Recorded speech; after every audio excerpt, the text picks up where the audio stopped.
The hum of my car engine was the only constant on this stretch of highway. It was well past midnight, the world outside a blurry canvas of shadows and the occasional glint of a distant reflector.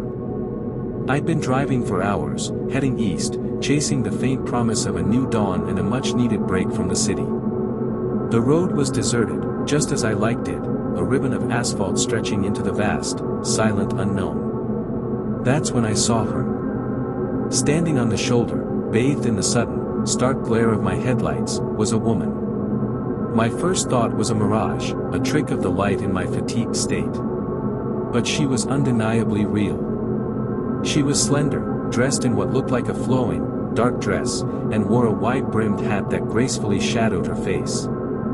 What truly caught my attention, however, was the delicate silk scarf draped just below the brim of her hat, obscuring her mouth and nose, leaving only her eyes visible. Even from a distance, I could tell those eyes were striking, large, dark, and incredibly expressive. My immediate reaction wasn't fear, but a flicker of surprise, then perhaps a touch of curiosity. Who was this elegant figure, standing alone on a deserted highway at this hour? As my car glided closer, she extended a hand, a gesture that was both polite and oddly formal, not the frantic wave of someone in distress. It was an invitation, not a plea. I slowed down, pulling over just a few feet ahead of her. The quiet purr of my engine was almost swallowed by the vast silence of the night. I hesitated for only a second. There was something undeniably appealing about her composure, her almost ethereal presence. And honestly, she looked harmless. Beautiful, even, in an unconventional, mysterious way. No ragged clothes, no frantic movements. Just quiet elegance. I rolled down the passenger window. "Everything okay?" I asked, my voice a little lower than usual. She walked towards the car, her movements fluid and graceful, like a dancer. As she approached the window, I noticed a faint, delicate floral scent, completely out of place on a dusty highway. Her eyes, magnified by the deep shadows of her hat and scarf, met mine. They were pools of obsidian, deep and unreadable, yet they held a strange, compelling intensity. Her voice, though muffled by the scarf, was surprisingly clear and melodic, a soft, silken whisper. "Good evening. I apologize for the imposition, but I find myself quite alone on this path. I'm heading in the same direction. Would you be so kind as to offer me a ride?" Her request was polite, almost deferential, yet there was an underlying current of quiet confidence. She wasn't pleading, she was simply stating a fact and making a reasonable request. My mind instantly dismissed any notion of danger. She was just a woman, beautiful and perhaps a little eccentric, who needed a ride. Why wouldn't I help her? Besides, the thought of some company on this long, lonely drive was suddenly very appealing. "No problem at all," I replied, a genuine smile forming on my face. "Hop in." She nodded, a subtle tilt of her head, and opened the passenger door. She settled into the seat with an almost unsettling lack of sound, her dark clothes seeming to absorb the light. The faint floral scent intensified for a moment, then seemed to fade into the car's own scent. I put the car in drive, and we continued our journey. The first few minutes were quiet. I glanced at her occasionally, trying to discern more details about her. Her hat was large, shadowing most of her upper face, and the scarf was neatly tied, leaving nothing exposed below her eyes. It was a strange fashion choice for the middle of nowhere, but then again, who was I to judge? "Thank you again," she said, her voice still a soft melody. "It's quite a desolate road out here." "Tell me about it," I chuckled, relaxing a little. "I've been driving for hours." "Where are you headed?" She paused for a beat, and I felt a faint chill seep into the car, despite the warm night. "Oh, just, further along. As far as you're going, perhaps." Her answer was vague, but I didn't press it. People had their reasons for travel. "Long drive, then." "Indeed," she replied. "And you? Where are you bound?" "Just visiting my brother," I said, "a few more hours down the road." We fell into a comfortable rhythm of polite conversation. She spoke of the night sky, the distant stars, the quiet beauty of the unpopulated landscape. Her words were poetic, almost ethereal, and I found myself captivated by her unique perspective. She seemed to notice things I never would have, describing the way the moonlight dappled through the trees, or the faint whispers of the wind in the fields. It was oddly soothing, almost hypnotic. But as the miles stretched on, subtle shifts began to occur. The air in the car, which had initially felt warm and welcoming, grew noticeably cooler. I turned up the heater, but the chill persisted, a creeping cold that seemed to emanate from her side of the car. I also noticed that the faint floral scent, which had been pleasant, now seemed to have an underlying, almost imperceptible note of something else, something dry, like dust, or perhaps decaying leaves.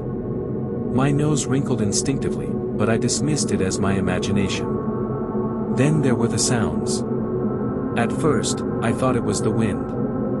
A faint, scratching noise, like fingernails lightly dragging across glass. It seemed to come from her side of the car, specifically from just beneath her seat. I glanced down, but saw nothing amiss.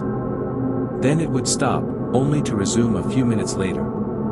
It wasn't loud enough to be alarming, just there. An unnerving presence in the quiet car. I risked another glance at her. Her posture was still perfect, her hands folded neatly in her lap. But those eyes, they seemed to have deepened, their obsidian depths even more consuming. And though her head was still angled in a way that kept her face entirely hidden by the hat and scarf, I could swear I saw something in the shadows beneath. A subtle movement, a shifting in the inky blackness that suggested, something was not quite right. My heart began to thump a little faster. The easy charm I had felt earlier was replaced by a growing unease. My mind started to replay her words, "I have been here for a very long time. Longer than the trees. Longer than the asphalt." I shook my head, trying to dislodge the irrational thoughts. It's just a figure of speech. She's just a quirky person. Then, she spoke again, her voice still soft, but now with a chillingly detached quality. "You know, this highway has seen many travelers. Some stop, some do not. But all, eventually, meet their destination." I gripped the steering wheel tighter. "Yeah, I guess. Some destinations," she mused, "are not what one expects." The temperature in the car dropped sharply again, and a shiver ran through me that had nothing to do with the heater. The scratching sound intensified, a rapid, almost frantic scraping coming from directly beneath her seat. It was like something trying to claw its way out from under the floorboards. What is that sound?" I asked, my voice barely a whisper. She didn't respond immediately. Her head tilted slightly, and for a terrifying moment, I felt those deep, dark eyes boring into me, even though I couldn't see their exact position. The faint floral scent suddenly morphed, becoming pungent and cloying, like wilting lilies mixed with something distinctly metallic and earthy, like old blood and damp soil. My stomach lurched. "Just the road's way of reminding us of its history," she finally said, her voice almost too calm, too serene. "The dust of ages, perhaps. But it wasn't dust." The scratching grew louder, more aggressive. And then, through the corners of my vision, I thought I saw it. A dark, skeletal hand, with long, blackened fingernails, briefly scrabble out from under her flowing skirt, only to quickly retract. My breath hitched in my throat. This wasn't just a quirky woman. This was something else. My mind screamed at me to slam on the brakes, to throw her out, to run. But I was frozen, my hands locked on the wheel, my eyes fixed on the road ahead. I was terrified to look directly at her, terrified of what I might see. Suddenly, she shifted in her seat. A faint, almost imperceptible shift in her posture, yet it filled the car with an almost unbearable pressure. The sweet, putrid scent of decay was now overwhelming, making my eyes water.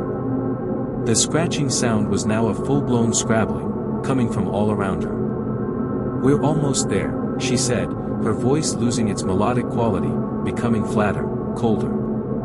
"Almost at your destination." And then, she slowly, deliberately, reached up and, with a subtle movement, adjusted the scarf that covered her lower face. My heart hammered against my ribs, a frantic drum against the silence. I didn't want to see it. Every fiber of my being screamed at me to keep my eyes on the road. But I couldn't. My eyes, almost against my will, darted to her. Her hat remained, thankfully, but the scarf was now just a loose drape around her neck. And where her mouth should have been, where a beautiful smile might have been, there was only a gaping, elongated black cavity. It was like a tear in the fabric of reality, a void that seemed to suck in the meager light of the dashboard. No teeth, no tongue, just an abyss. And from that horrifying emptiness, a thin, almost inaudible hiss escaped, like steam from a broken pipe. The car swerved violently. I let out a choked cry, slamming my foot on the brake. Tires shrieked against the asphalt, and the car spun, screeching to a halt in the middle of the deserted highway. My head slammed against the headrest, and for a moment, stars exploded behind my eyes. When my vision cleared, I was breathing hard, my body trembling uncontrollably. The air was thick with the putrid scent of decay. I turned my head, slowly, agonizingly, towards the passenger seat. It was empty. The door was ajar, swinging slightly in the phantom breeze. The faint floral scent was gone, replaced only by the lingering stench of something dead and ancient. I stared at the empty seat, then at the open door, then at the dark, silent road stretching behind us. Nothing. I was alone again.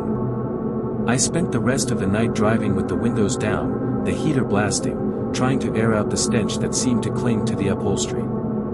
I reached my brother's house just as the sun was rising, stumbling in, exhausted and utterly shaken. I never told him what happened. How could I? He'd think I was crazy. But sometimes, when I'm driving alone at night, I feel it. A subtle chill in the air, a faint whiff of decaying flowers, and the almost imperceptible scratching sound from the passenger seat. And then, a phantom pressure on my arm, as if a long, withered finger is tracing the skin. I check my rearview mirror obsessively now. Because while I drove away, I know, with chilling certainty, that she never truly left the car. She's just learned to be quieter. She's waiting. And I'm starting to wonder if my destination was really just a brief detour on a much longer journey with my silent, horrifying companion.